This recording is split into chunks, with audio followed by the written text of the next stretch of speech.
Hi friends, எல்லோரும் எப்படி இருக்கீங்க? இன்றைக்கி நம்ம கிச்சனில் ரொம்ப சுவையான ஒரு நான்வெஜ் ரெசிபிஸ் தான் செய்ய போகிறோம். பீர்க்கங்காயும் இறாலும் சேர்த்து ஒரு சூப்பரான கிரேவி, அதோட கிறிஸ்பியான இறால் ஃப்ரையும் செய்ய போகிறேன். சாதத்துக்கு இந்த காம்போ செம்மையாக இருக்கும். வாங்க ஃப்ரெண்ட்ஸ், இப்போ இந்த ரெசிபியை நம்ம கிச்சனில் எப்படி செய்கிறதுன்னு பார்த்துக்கலாம்.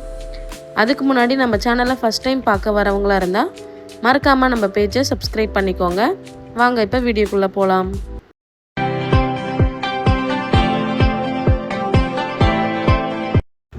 ஃபஸ்ட்டு இந்த பீர்க்கங்காய் இறால் கிரேவி செய்கிறதுக்கு தேவையான பொருட்கள் என்னென்னு பார்த்துக்கலாம்.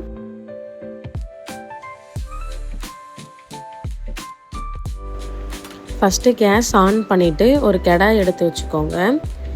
கடாய் சூடானதும் தேவையான அளவு கடலெண்ணெய் ஊற்றிக்கோங்க. நான் ஜேம்ஸ் கோல்டு மரச்செக்கு கடலெண்ணெய் இன்ஸ்டாமார்ட்டில் வாங்கினேன். இது 188 தான், ஆஃபர் போயிட்டுருக்கு. நீங்களும் வேணும்னா ட்ரை பண்ணி பாருங்கள், சூப்பராக இருக்குது இந்த எண்ணெய். இப்போ தேவையான அளவு இந்த எண்ணெய் ஊற்றிக்கலாம்.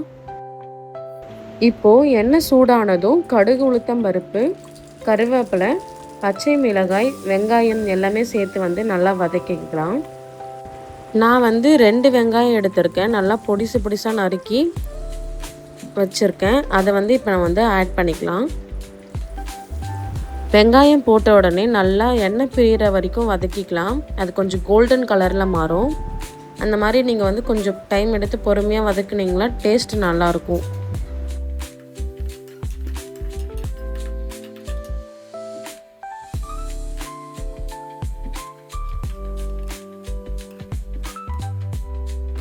வெங்காயம் வதங்குறதுக்கு தேவையான கல் உப்பு கொஞ்சம் போட்டுக்கலாம். கல் உப்பு போட்டிங்கன்னா கொஞ்சம் நல்லா வதங்கும், சீக்கிரமாகவே வதங்கும். அதனால் கொஞ்சம் கல் உப்பு போட்டு வதக்கிக்கலாம். இப்போது கொஞ்சம் வெங்காயத்தோட கலர் சேஞ்ச் ஆகிருக்கு. இன்னும் நல்லா சேஞ்ச் ஆகணும், அது வரைக்கும் கொஞ்சம் வெயிட் பண்ணிக்கலாம்.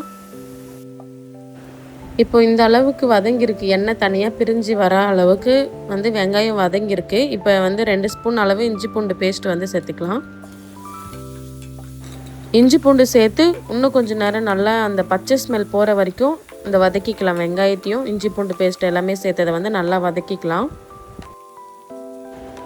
இப்போது நல்லா வதங்கிருச்சு, இஞ்சி பூண்டோட அந்த பச்சை ஸ்மெல் போயிடுச்சு.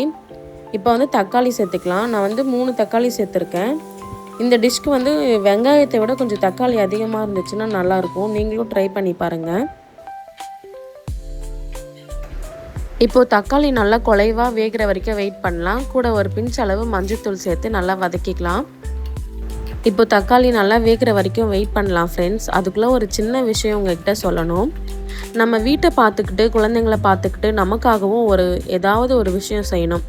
சின்னதாக ஆரம்பித்தாலும் பரவாயில்லை, தினமும் முயற்சி பண்ணினா ஒரு நாள் நம்மளாலேயே ஒரு நல்ல மாற்றத்தை உருவாக்க முடியும். அதனால உங்களுக்கு பிடிச்சதை செய்ய தயங்காதீங்க, தொடர்ந்து முயற்சி பண்ணி பாருங்கள், உங்களுக்கு நல்லதே நடக்கும்.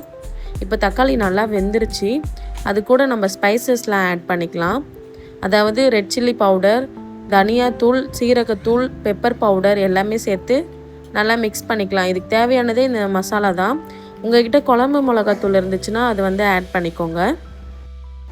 உங்களுக்கு எந்த அளவுக்கு காரம் தேவையோ அது போல் சேர்த்து நீங்கள் நல்லா அந்த பச்சை ஸ்மெல் போகிற அளவுக்கு வதக்கிக்கோங்க. இப்போ அந்த மசாலா சேர்த்த உடனே கொஞ்சம் பீர்க்கங்காய் கட் பண்ணி வச்சதை சேர்த்துக்கோங்க. இது நல்லா வதக்கிட்ட பிறகு ப்ரான், அதாவது இறாலை சேர்த்துக்கோங்க. தேவையான அளவு இறா சேர்த்துக்கோங்க. சேர்த்துட்டு இறாவையும் பீர்க்கங்காயும் ஒன்றா சேர்த்துட்டு கொஞ்சம் 2 நிமிஷம் மட்டும் வதக்கிட்டு தண்ணி ஊற்றி மூடி போட்டு வேக வச்சுக்கலாம். உங்களுக்கு எந்த அளவுக்கு திக்காக இல்லை தண்ணியாக வேணுமோ அந்த மாதிரி நீங்கள் கிரேவி பதத்தில் செஞ்சால் நல்லாயிருக்கும். நான் கொஞ்சம் கட்டியாகவே செஞ்சுக்கிறேன். ஃப்ரெண்ட்ஸ், இப்போ ஒரு சின்ன குக்கிங் டிப் சொல்கிறேன். இறாலை அதிக நேரம் குக் பண்ணாதீங்க. அதிக நேரம் வேக வச்சா இறால் ரப்பர் மாதிரி ஆகிடும். இறால் நிறம் மாறி நன்றாக வெந்திருந்தால் போதும், ரொம்ப நேரம் எடுத்துக்க தேவையில்ல. கொஞ்சம் பாதி வேக்காட்டில் எடுத்திங்கன்னா கொஞ்சம் ஜூஸியாகவும் சாஃப்டாகவும் இருக்கும். அவ்வளோதான். இந்த டிப்ஸ் பார்த்திங்கன்னா நீங்கள் இறால் செய்யும் போது இந்த மாதிரி ட்ரை பண்ணி பாருங்கள். அவ்வளோதான் ஃப்ரெண்ட்ஸ், பீர்க்கங்காய் இறால் கிரேவி ரெடி ஆகிடுச்சு. நெக்ஸ்ட்டு இப்போது ப்ரான் ஃப்ரை பண்ணிக்கலாம். 65 மசாலா தான் யூஸ் பண்ணிக்கிறேன். இப்போ வந்து தற்சமயம் நான் வந்து செய்யும்போது வீடியோ எடுத்துக்கலான்னு சொல்லிட்டு தான் இப்போ எடுத்துகிட்ருக்கேன். அதனால் இஞ்சி பூண்டு பேஸ்ட்டு காலி ஆகிடுச்சு. அதனால தான் பேக்கெட் கவரும் யூஸ் பண்ணேன். நீங்கள் வந்து எப்போவும் ரெகுலராக அரைச்சி யூஸ் பண்ணுங்கள். இது எப்போயாச்சும் ஒரு நாள்லாம் யூஸ் பண்ணிக்கலாம். இஞ்சி பூண்டு பேஸ்ட் வந்து கடையில் இருக்கிறத வாங்கி யூஸ் பண்ணாதீங்க. நீங்களே அரைச்சா பேஸ்ட் வந்து யூஸ் பண்ணுங்கள். அதுதான் ரொம்பவும் நல்லது. அது கூட கொஞ்சம் கார்ன்ஃப்ளவர் மாவு, உப்பு சேர்த்து நல்லா பிசைஞ்சு ஒரு 5 மினிட்ஸ் வரைக்கும் ஊற வச்சுக்கலாம்.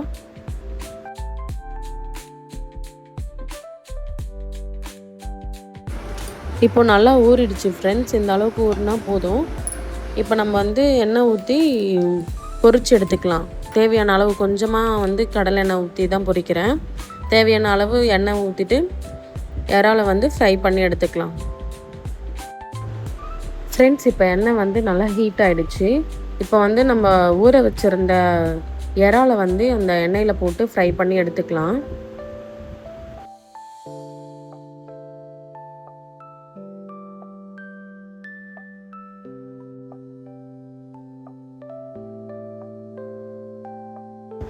அவ்வளோதான் ஃப்ரெண்ட்ஸ், நல்லா கிறிஸ்பியான ப்ரான் ஃப்ரை வந்து ரெடி ஆகிடுச்சு.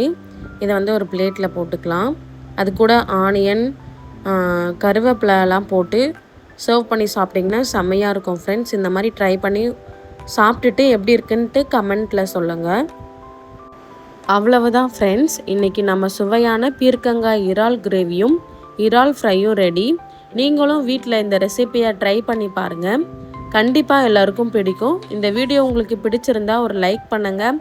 உங்கள் ஃப்ரெண்ட்ஸ் அண்ட் ஃபேமிலிக்கு ஷேர் பண்ணுங்கள். இன்னும் நிறைய சுவையான ரெசிபீஸ்க்கு நம்ம பேஜை சப்ஸ்கிரைப் பண்ணிக்கோங்க. மீண்டும் ஒரு புதிய வீடியோவில் சந்திப்போம். தேங்க்யூ ஃபார் வாட்சிங் ஃப்ரெண்ட்ஸ். Bye bye.